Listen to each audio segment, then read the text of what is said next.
बाबा तुम्हाला असं घरामध्ये एकटेपणा नाही जाणवत काय हो? म्हणजे?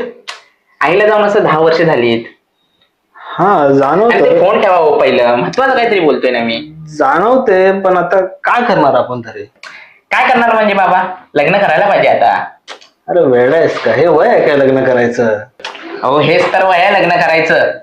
नाही रे, मला नाही पटत. लोक काय म्हणतील, हा समाज काय बोलेल, मला नाही योग्य वाटत ते. लोकांचा काय एवढा विचार करताय? लोक लग्नाला येतील, जेवतील आणि जातील. बरं मग मुलगी कोण आहे? बोल बोल सांग. एक रेखा नावाची बघितली हो. अच्छा रेखा. आडनाव काय म्हणालस तू? आडनाव काय करायचंय तुम्हाला? अरे तो तुला आई शोधतोय ना. तुला सांगतो 10 वर्ष झाली त्या उशीला कुशीत घेऊन झोपतोय. एवढा कंटाळा आलाय ना. सांग सांग नाव कशी दिसते? मी माझ्याबद्दल बोलत होतो. म्हणजे तू तुझ्या लग्नाबद्दल एवढं बोलतोयस? मी माझ्या लग्नाबद्दल बोलतोय. अरे आता तुझं वय काय झालंय? थंडी पडते, तुझी कोलंबी होती थंडीमध्ये. असं बोलतोय असं बोलतोय. ढोपरा दुखतात आणि परत येऊ नको इकडे. दम आहे डॉपरात अजून पण. हे बघ हे बघ. रेखा. रे आडनाव काय रे?